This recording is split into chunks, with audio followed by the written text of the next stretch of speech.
Over in West Asia, Syrian President Bashar al-Assad is seeking to shore up support from his allies after a shock rebel offensive saw his forces lose control of Aleppo.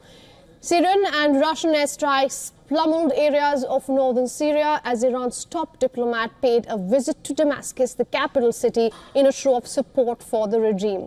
Now, Iran's Foreign Minister Abbas Araghchi landed in Turkey hours after holding top-level talks in Damascus. According to Turkish media, Araghchi was expected to meet with the Turkish Foreign Minister Hakan Fidan on Monday, before talks with Turkish President Recep Tayyip Erdogan. Syrian regime has accused Erdogan of supporting and funding the rebel efforts to topple the Assad government. Russia, another ally of Assad and the Syrian government, was helping the Syrian army repel the insurgencies. Remember, Russian military has said that missiles and bombing strikes were carried out, adding that at least 320 militants were destroyed.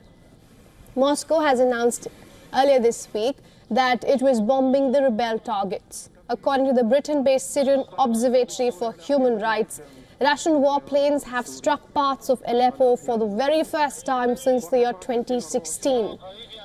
Russian and Syrian jets also bombed the northwestern city of Idlib, reports said, citing military sources. The rebels' offensive, led by Hayat Tahrir al-Sham, was launched on Wednesday with a two-pronged attack on Aleppo and the countryside around Idlib before moving towards neighboring Hama province. It took them just 3 days to storm deep into the country and capture a major chunk of the government-held areas and provinces of Aleppo and Idlib. President Bashar al-Assad's rule is essentially uncontested in the country's major cities, while some other parts of Syria remain out of his direct control. Syrian army chief has been conducting a field tour in northern Hama countryside. The visit comes while the Syrian military rushed reinforcements to the country's northwest. According to a Syrian war monitor, government troops have created a strong defensive line in northern Hama as they attempted to stall the insurgents' momentum.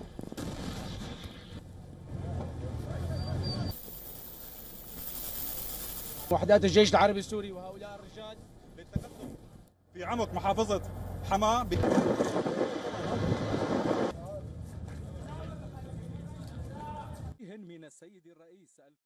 For all the latest news, download the WION app and subscribe to our YouTube channel.